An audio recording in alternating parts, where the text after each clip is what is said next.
just leaving, is it called Teesbow? Southgate. It was a bit of a random 24 hours. The most bizarre 24 hours. Within 10 minutes of being here, I was talking to a lobster and in the middle of a flash mob from... the apocalypse. No, what's that for? Mad Max, yeah. So it's really weird. And then we had a rescue. Oh yeah, then an RNLI rescue. Sort of a nice place, but also not a nice place. Weird, isn't it? Yeah, it is. It's beauty and the beast, isn't it, sometimes? It's overshadowed by all the industrialisation, the old steelworks, Redcar steelworks, nuclear power station over there, port up there. There's all sorts going on. But it's a good stop, actually, a good park up at all for. There's lots of vans. Although it was a private drive, it almost didn't come down here, in fairness. We were just saying how weird it is that you can just go down one road to nowhere and have a full day's entertainment. Just go down that road and have a look. I think that's the lesson. Yeah. Just go down that road. I think that's the other thing, because we can slow down a bit. We don't appreciate what's going on in the world in general, and I'm certainly more disconnected than Jane probably. And you suddenly find out there's 3 or 4 miles of sea line that's devastated here by the sound of it, due to something going on in the environment that's affecting other people's livelihoods. Which is the reason why I can't catch any fish. That is the only reason I haven't caught any fish to date. Is because there's none here. Because we've got more time, we're not in a rush. We've got more time to talk to people. We're finding out more about the areas we're visiting, whereas we just wouldn't do that before. No. We would just go, look and leave. I think the other thing, it's like, here's a great example where modern life is jarring against the natural beauty of the land, and in some places it's scarred it. There's no two ways about that. So we move on. We're going to Morrison's. Exciting. You are ready for a different kind of life. You're silent, bold, the wind is cold. You must return to the wild. Hopefully we'll have a quieter few days, but first, shopping. How was that? Busy? Not too busy. On Monday? We only needed water and bread. How much was the bread? £1.75. Oh my God. Isn't that crazy? How much was it? Used to be? Was that gone up, do you think? Well, I can always remember when going back, but when a loaf went to £1. And how much was the water? £1.19, so at least that was £1.19? Yeah, each. So that's 10 litres of water for £2.38. Basically. Yeah. Today we're heading north towards Washington, which is south of Newcastle, as there is a National Trust place we want to visit. We see this rather imposing structure dominating the skyline in the distance, so we stop to investigate, as it looks like something you'd see in Rome. In fact, it's called Penshaw Monument and is a National Trust site, and it's free to enter. It's a memorial in the style of an ancient Greek temple. We head up the steep hill, and it looks like they're improving the paths. And as we reach the top, you realise just how big this structure actually is, and the views that it looks out on. It was built between 1844 and 45 to commemorate John Lambton, the first Earl of Durham, who died in 1840 and was the Governor-General of the British North America. The National Trust have owned it since 1939. It cost $6,000 to build, and it's built out of local gritstone. This doorway blocks off the stairs that run up inside of the column to what would have been a parapeted walkway. But unfortunately it was shut in 1926 when a 15-year-old boy fell to his death.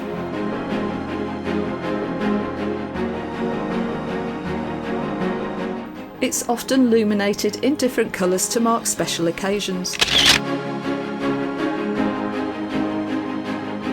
Well, that was definitely worth a visit for an hour, to take some shots, appreciate the scale of it, and of course to take in the view.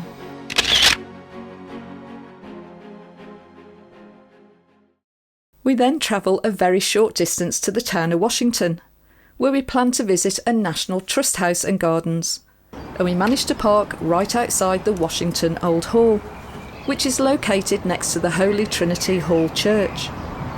The Washington Old Hall is a really small venue, and it's had a varied history, with its link to America being its most famous connection. The price if you're a non-National Trust member is £5.50 an adult, but for us it's free as we're members. When we were there, they have timed entry slots to reduce congestion, but luckily we didn't wait long. As we go through the door, we're greeted as always by a knowledgeable National Trust volunteer, and also a very surprising art exhibition. This is quite a strange art, isn't it, for such an old building? I don't know. Yeah, it is. Yeah. It's going away soon. It's called Wassa, a feast of folklore, fiction and fact. And apparently it tells Washington's history in a different way, in a different voice. And they ain't wrong. It was made by two artists, Lindsay Mendick and Dominic Watson. And the National Trust volunteer outlined to us some of the connections. It seems to conflict somewhat with the building, and I'm sure it divides opinion. All I can say is that it didn't divide mine or Stu's opinion. Art is a very personal thing, so I'll leave you to make your own mind up. We then start to look around this relatively small building with its artefacts and stories of its past. The building has a varied history, and it's linked to the family of the first President of America, George Washington. The Washington family lived here in the mid-16th century, before moving to Sawgrave Manor in Northamptonshire, and then finally emigrating to America. The original house was probably built in timber, and it was later replaced with stone. And what you see today in parts is the 17th century building as it has evolved over the centuries. The manor fell into disrepair in the 19th century and it was condemned in 1936. But local school teacher Fred Hill saved it from demolition, and the people of America helped fund the restoration, which was completed in 1955.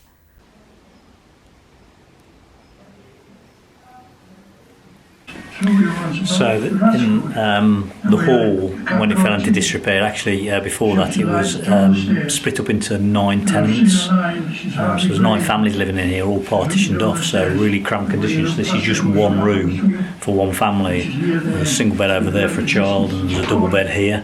You've got the kitchen area over here. And they used to share apparently one tap outside in the courtyard. There's lots of history in the house and plenty of information online, so if you're interested, we'll link it into the description.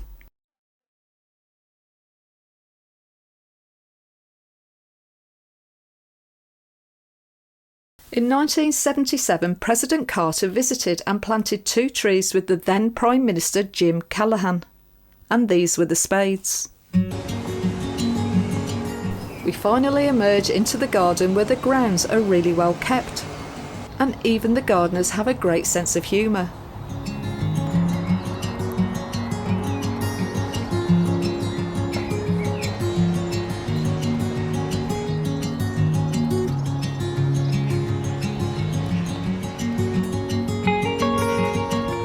We're not sure which trees were planted by Jimmy Carter all those years ago. These eagles are the connection to America.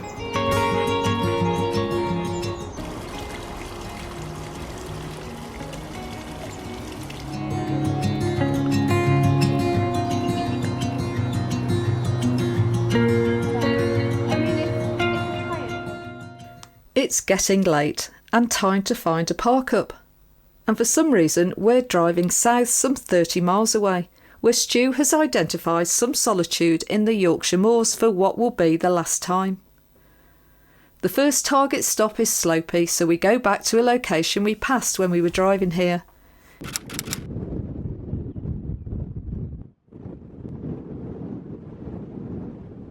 It's quite gloomy out, so the focus is on tea. So tonight's tea is chicken curry. So we're just using a Uncle Ben's mild curry sauce, chopped up peppers, chopped up courgettes, some chicken thighs, onions, and then we're going to try on a one pot. We're going to layer the rice in, which we came across some nice and easy tea. We're going to use the tortillas from the fajita set that we didn't use the other day for bread. So that's one of those packet rices, so I've just laid that in the top, 2 to 3 minutes to warm through. That fluffs it all up with the curry below, all in one pot. Jane's not having any tonight, so it's just me for curry.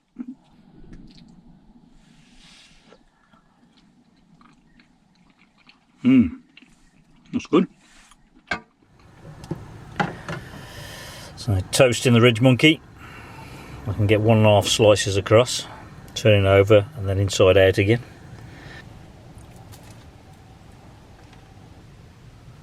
Groot smiling. Sunny day.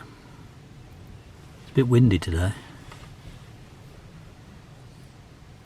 It's just having a slow morning. Get going. And although it's a bit blustery, Stu gets Tom the drone out. It looks like there has been past quarrying here in this idyllic spot as Tom explores the area.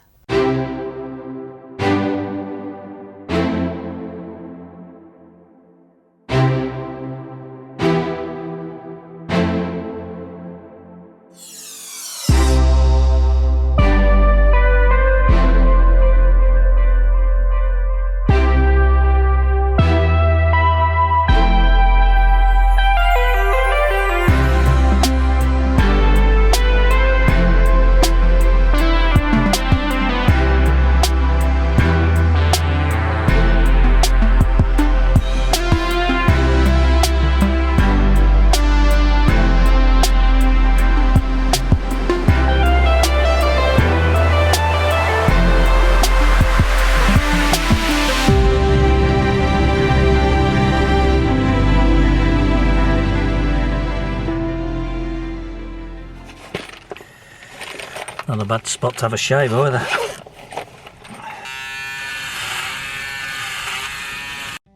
So once again, we're not exactly sure of our final destination today, but we're going to drive and leave Yorkshire behind and move into Northumberland and hopefully a park up on the coast.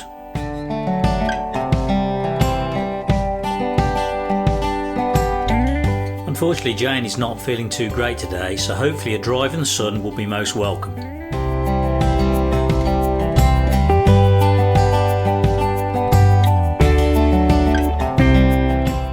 We have a quick stop off at Stanhope to look at the stepping stones as they go over the River Wear.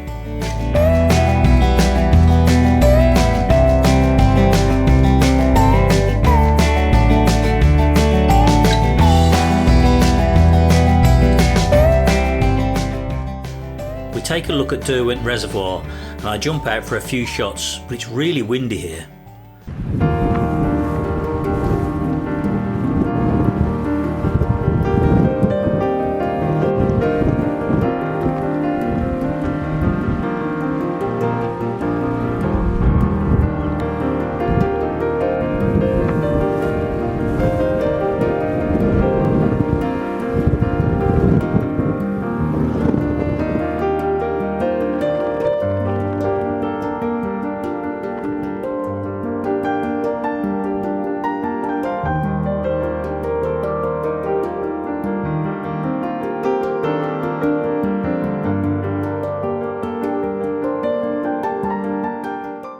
Well, that's a fair family size of geese to be looking after. Well, it's time to carry on and move on towards the coast.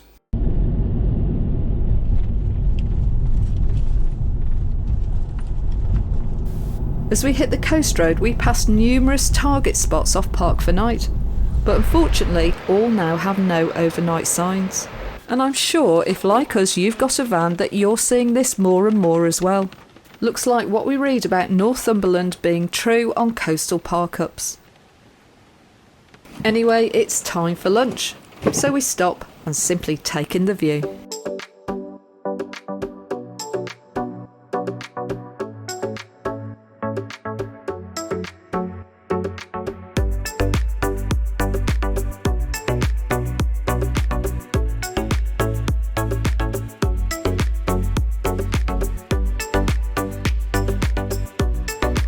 His wind surface seems to be broken halfway up, but I could be wrong.